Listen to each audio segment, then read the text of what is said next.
जय श्री कृष्णा, राधे राधे। आप सभी कैसे हैं? आशा करती हूँ आप सभी अच्छे होंगे, तंदुरुस्त होंगे, स्वस्थ होंगे। आज मैं आपके सामने फिर से एक रीडिंग के साथ आई हूँ। रीडिंग से पहले मैं आप सभी को तहे दिल से शुक्रिया अदा करना चाहूँगी जो मुझे बहुत भरपूर प्यार दे रहे हैं, लाइक कमेंट सब्सक्राइब कर रहे हैं और प्यारे प्यारे कमेंट्स कर रहे हैं।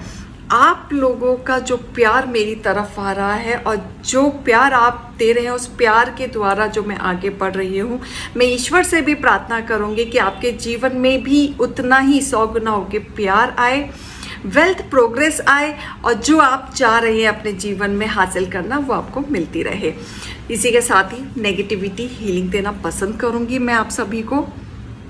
मेरे जितने भी यूवर्स हैं जो भी नेगेटिविटी से जूझ रहे हैं, परेशान हैं, जो भी जिनके ऊपर भी ब्लैक मैजिक या किसी ने नेगेटिविटी करने की कोशिश की है, तो ईश्वर बैकफायर करे, 1000 टाइम मल्टीप्लाई होके उनकी तरफ ही भेजा जाए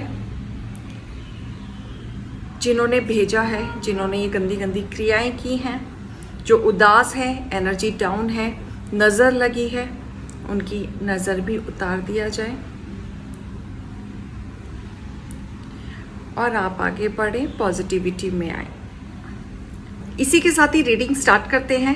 रीडिंग का टॉपिक रहने वाला है कि आपको धोखे देने वाला कोई और नहीं, अपना ही है। जो मैं देख पा रही हूँ, समझ पा रही हूँ, तो इसमें हम डिटेल निकालेंगे कि आपको धोखे देने वाला कोई अपना ही है, कोई और नहीं। तो वो कौन है वो हम देखेंगे और क्यों किया वो भी हम देखेंगे। हे डिवाइन, हे भोलेनाथ, हे गणपति बापा, सारी चीज़ें निकाल के मेरे सामने रखें मेरे यूवर्स जवाब देने के लिए। सारी चीज़ें निकाल के रखें।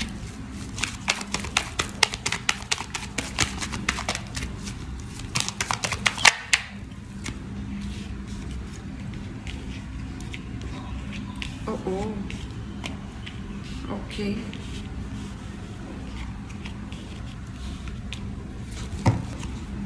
Bottom of the deck. आपको धोखे देने वाला कोई और नहीं, अपना ही था। इस पर्सन ने आपके विचारों के साथ खेला, आपके मेंटली सोर्सेस के साथ खेला, आपको कहीं ना कहीं डिप्रेशन में डालने की कोशिश की, आपके इमोशंस की कभी भी कदर नहीं की। ये पर्सन ने कहीं ना कहीं आपको इस तरीके से डिस्ट्रॉय किया है मेंटली तौर से, जहाँ पे आप स्टक रहे, कभी अपने जीवन में फ्लो नहीं कर पाए। करना बहुत कुछ चाहते थे, विचार पॉजिटिव रखना चाहते थे, लेकिन हमेशा से आप बंधे बंधे फील रहे, क्योंकि ये पर्सन जो आपके मेंटली से जो खेलना चाहता था, ये कहीं ना कहीं उस चीज़ में सक्सेस हो रहा था। इस पर्सन के पास कहीं ना कहीं बहुत सारे ऑप्शंस मुझे दिख रहे हैं। इस पर्सन के पास बहुत सारे ऑप्शंस हो सकते हैं, या आपको छोड़ के इसने हमेशा दूसरों को इम्पोर्टेंस दी है, आपको कभी इम्पोर्टेंस नहीं दी। हमेशा डिज़ायर्स को इम्पोर्टेंस दी, या फिर दूसरों को इम्पोर्टेंस दी, या रिलेशन को इम्पोर्टेंस दी, अपने घर वालों को इम्पोर्टेंस दी, बाहर वालों को इम्पोर्टेंस, लेकिन आपको इम्पोर्टेंस नहीं दी। जहाँ आपको ज़रूरत थी कि आप एक्सपेक्ट करते थे कि ये पर्सन आपको समझे, आपके लिए खड़ा हो, तो इन्होंने कभी आपको नहीं समझी, दूसरों को ही इम्पोर्टेंस दी, दूसरों की ही सुनी। और आपके रिश्तों में, आपकी चीज़ों में हमेशा कोई ना कोई तीसरा बंदा रहा है जिसने हमेशा झगड़ा कराया है, आपके रिश्तों के साथ खेला है, मूड स्विंग्स रहे हैं, गेम खेला है, पॉलिटिक्स की है। हमेशा कोई ना कोई ऐसी चुभनी बातें कही रही हैं जिससे कि आप दोनों भिड़ जाएं, लड़ जाएं। कोई एक ऐसा पर्सन जो आपसे जलता है और आप दोनों को साथ में नहीं देखना चाहता, आप दोनों के रिश्ते को साथ में नहीं देखना चाहता, और आपके साथ कहीं ना स्मार्टली तरीके से ये पर्सन गेम खेलता है। अगर आपके बीच में कोई थर्ड पार्टी आ रही है, दैट मीन्स इसमें कहीं ना कहीं आपके पार्टनर का हाथ है, इसलिए थर्ड पार्टी का इन्वॉल्वमेंट दिख रहा है। क्योंकि यहाँ पर्सन, क्योंकि आपके जो पार्टनर है जिसने आपको हमेशा धोखे में रखा, आपकी फीलिंग्स के साथ खेला, आपकी इमोशंस के साथ खेला, आपको नहीं समझा, आपकी चीज़ों को नहीं समझा, कभी आपको इम्पोर्टेंस नहीं दी, हमेशा इमेच्योरिटी दिखाई, हमेशा हमेशा अलग चीज़ों को लेके फोकस रहे, दुनिया की नज़र में ये बहुत अच्छा बन के रहे, लेकिन आपके लिए कभी भी वो प्रायोरिटी, वो मैच्योरिटी कभी नहीं दिखाई। आपके साथ हमेशा इमेच्योरिटी वे में इन्होंने बिहेव किया है। ये हमेशा से उस टाइप के पर्सन है, अपने आप में रहना। आपका इंटरफेरेंस इनकी लाइफ में करना इनको बिल्कुल पसंद नहीं। ये अपने आप फ्री बर्ड बन के रहना चाहते हैं, इंजॉय करना चाहते हैं, पीस में रहना चाहते हैं, बाहर रहना चाहते हैं। इन्हें घर में रहना भी पसंद नहीं, ये बाहर रहना इन्हें बहुत पसंद है। इन्हें बाहर फ्रेंड सर्कल बनाना बहुत पसंद है, बाहर लोगों के साथ रहना बहुत पसंद है। लेकिन ये आपकी फीलिंग्स को कभी इंपॉर्टेंस नहीं देते। इन्हें कोई फ़र्क नहीं पड़ता कि आप अकेले हैं या लोनलीनेस में हैं या आप इनका साथ चाहते हैं, आप अपने जीवन में क्या किस तरीके का फेस कर रहे हैं, इन्हें कोई फ़र्क नहीं पड़ता। ये सिर्फ आपको नेगेटिविटी में डाल के छोड़ना चाहते हैं और ये चाहते हैं कि आप इनसे दूर रहें, साइड रहें। ये कहीं ना कहीं इस रिश्ते को इम्पोर्टेंस नहीं देते। ये रिश्ता कहीं ना कहीं रफ्तार से खराब भी होता हुआ मुझे दिख रहा है। जो थर्ड पार्टी हमेशा से चाहती थी, जो थर्ड पार्टी हमेशा से आपके रिश्तों में दरार डालना चाहती थी, अलग करना चाहती थी, आज कहीं ना कहीं वो रिश्तों में दरार आते हुए दिख रही है। क्योंकि कहीं ना कहीं ये पार्टनर, ये जो धोखाधड़ी है, ये कौन है आपके घर का, ये कोई और नहीं, ये आपके ही पार्टनर है जो आपको नहीं समझते, जो आपकी फीलिंग्स को नहीं समझते। और ये इस तरीके के इन्होंने विचार क्रिएट कर दिए हैं कि चीज़ें संभालने के बदले चीज़ें सिर्फ बिगाड़ी हैं, सिर्फ बिगाड़ी हैं। यहाँ पे मुझे ऐसा दिख रहा है कि घर की मदर हैं जो पूरा सपोर्ट मिला है आपके पार्टनर को, और आपके बच्चे भी इस वजह से कहीं ना कहीं सफ़र कर रहे हैं, आप सफ़र कर रहे हैं। मदर की एक नेगेटिविटी ऊर्जा आ रही है जिसके वजह से ये रिश्ते में और ज़्यादा दरार आई है, इंटरफेरेंस की वजह से, जिसके वजह से आपके पार्टनर सिर्फ और सिर्फ आपकी मदर की सुन रहे हैं, आपकी नहीं सुन रहे हैं। आपके मदर ने काफ़ी इमोशनली गेम खेल के इनको मैनिपुलेट किया है, जहां आपका रिश्ता बिल्कुल टूटता हुआ नज़र आ रहा है, बिल्कुल डिस्ट्रॉय नज़र आ रहा है। इन्होंने बहुत ही स्मार्टली तरीके से आपके रिश्ते को तोड़ने की कोशिश की, हमेशा बीच में इन्वॉल्वमेंट करके। आपके पार्टनर ने कभी आपको इम्पोर्टेंस नहीं दी, आपकी बात को इम्पोर्टेंस नहीं दी, हमेशा थर्ड पार्टी को इम्पोर्टेंस दी, थर्ड पार्टी की बात को इम्पोर्टेंस दी। इसलिए आपके रिश्ते में और ज़्यादा दरारें इसलिए आ गई क्योंकि आपके रिश्ते में वो म्यूचुअल अंडरस्टैंडिंग नहीं थी, क्योंकि हमेशा आपके रिश्ते में एक इमेच्योरिटी वे में बिहेव किया है। लेकिन आपके ऊपर देवी माँ की ब्लेसिंग है। हो सकता है कि आपने लव मैरिज की हो, रिचुअल्स डिफरेंसेस हो, कास्ट अलग हो, आपने शादी की थी कुछ सोच के लेकिन हो गया कुछ और। यहाँ पे वो सीन भी हो सकता है कि आप लोगों का सीन काफ़ी टूटता हुआ दिख रहा है, तो डाइवोर्स, सेपरेशन तक भी जा सकता है, या फिर आप अलग रह रहे हैं, ब्रेकअप हो चुका है, ऐसी स्थिति भी आ सकती है। डिफरेंट कास्ट से आप बिलोंग कर सकते हैं, रिलीजियस हो सकते हैं, आप बहुत भक्ति भावना में बिलीव करते हैं, आप गॉड को बहुत ज़्यादा विश्वास करते हैं, लेकिन ईश्वर का साथ आपके ऊपर है। जिन्होंने आपके साथ बुरा किया, जिस भी फैमिली ने आपके साथ बुरा किया या आपके पार्टनर ने किया, आपके इमोशंस के साथ खेला, उनको कहीं ना कहीं माँ देख रही है, ईश्वर देख रहे हैं। ये कहीं ना कहीं उनके कर्मा काउंट हो रहे हैं। आपने तो उनको प्यार दिया सामने से, बल्कि थाली सजा सजा के प्यार दिया है, भरपूर दिया है, परोसा है, लेकिन इन रिवर्ट आपको कुछ नहीं मिला। आपने बहुत कुछ किया, सबको खुश करने के लिए बहुत कुछ किया, आपने अपने आप को चेंज किया, फैमिली को खुश करने के लिए किया, पति को खुश करने के लिए किया, जिसकी जो इच्छा थी, जिसकी जो मंशा थी वो किया, जिससे कि शांति बनी रहे, आपको थोड़ा सा प्यार मिल सके, थोड़ा सा कंसर्न मिल सके। आपने अपने रिश्ते को बचाने के लिए आप जो कर सकते थे, जितना कर सकते थे, आपने वो किया। लेकिन आपके रिश्ते में आपने जो किया वो माँ देख रहे हैं, ईश्वर देख रही हैं, इसका कर्मा उनको मिलेगा और आपको कहीं ना कहीं भरपूर आने वाले समय में आशीर्वाद के रूप में बहुत कुछ मिलने वाला है। आप स्टेबल, स्थिरता में आते हुए देख रहे हैं। फिक्स डिसीजन जो आप लेने वाले हैं, फाइनेंशियली हो सकता है कि आप करियर वाइज फोकस्ड हो जाएं, आप नेगेटिविटी को छोड़ के सक्सेस की तरफ सोचना शुरू कर दें। आप अपने परिवार को, या अपने सिंगल मदर हैं तो अपने बच्चों के लिए स्ट्रॉन्ग डिसीजन लेना शुरू कर दें, जिससे उनके करियर के लिए भी अच्छा हो। तो ये जो मुझे स्टैंड दिख रहा है, आप अपने से ज़्यादा अपनी बच्चे के लिए लेते हुए दिख रहे हैं और अपनी पीस के लिए लेते हुए दिख रहे हैं। आप थक चुके हैं, आपको जितना बैलेंस करना था आपने किया, आप बैलेंस बहुत की, आपने हर बार मौका दिया इस रिश्ते को। आपकी शादी को टाइम भी हो सकता है 10 साल, 6 साल, 6 साल से ऊपर लगा लो। काफ़ी लोगों का लंबा समय भी दिख रहा है मुझे कि इतना समय हुआ है आपकी शादी को।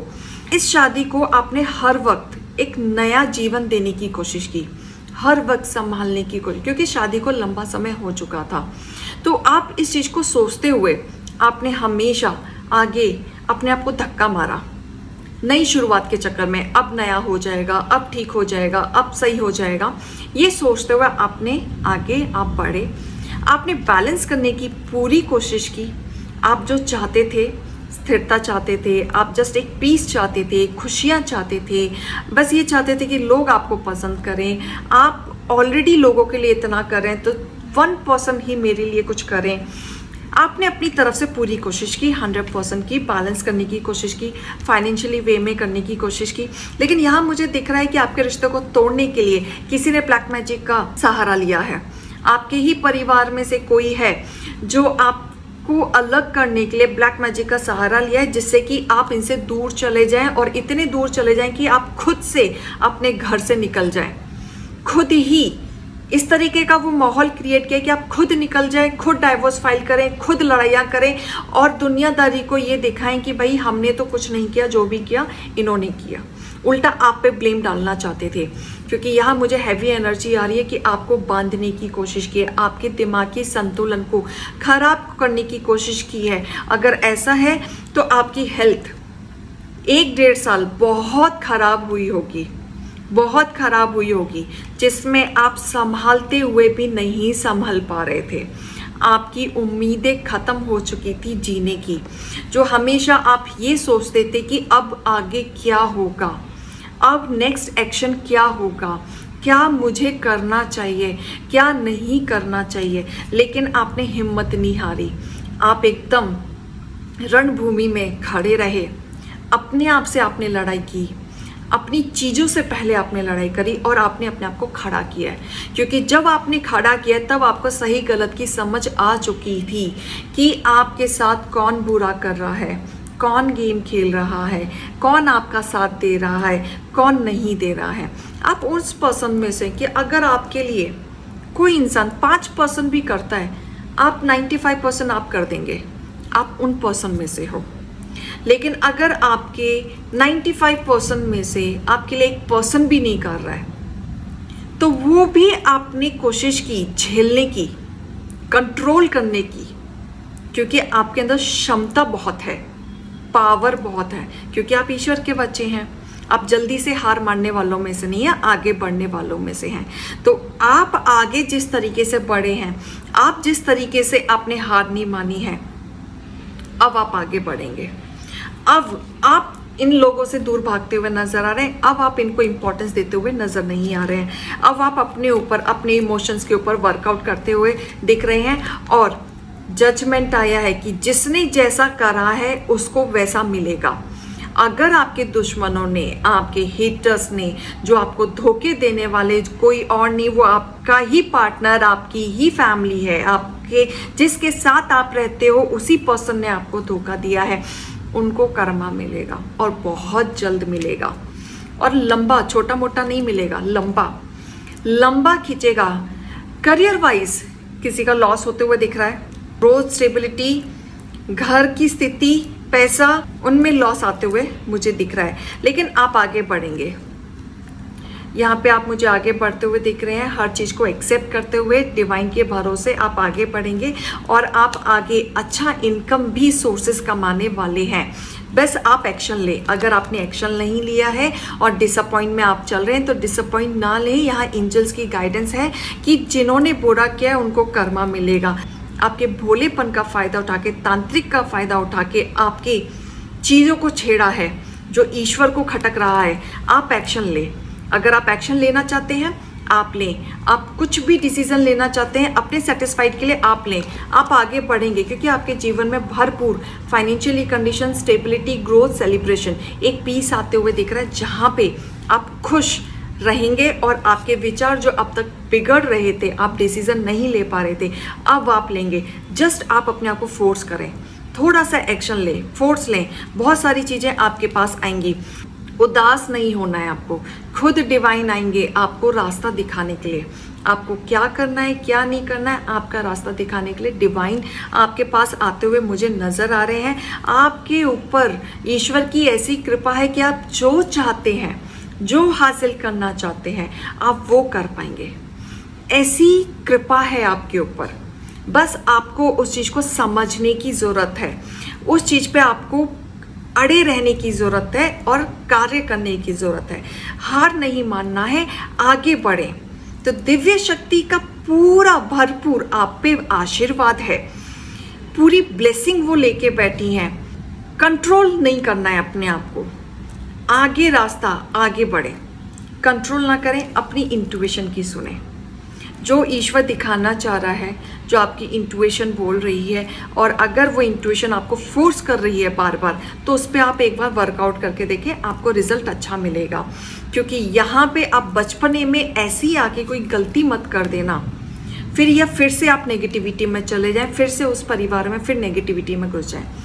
इमेच्योरिटी वे में आपको कोई डिसीजन नहीं लेना है, कोई गलतियाँ नहीं करनी है, नहीं तो आप फिर से स्टक हो जाएंगे, फिर से आपके जीवन में अकेलापन आ जाएगा, फिर से आप सैड हो जाएंगे। तो इस चीज़ का थोड़ा ध्यान दें। रीडिंग रेजोनेट जितनी होती है उतनी लीजिए, बाकी दूसरों के लिए छोड़ दीजिए। अगर नहीं होती है तो मोटिवेशन गाइडेंस को लीजिए। अभी मैं चलती हूँ। जय श्री कृष्ण, राधे राधे।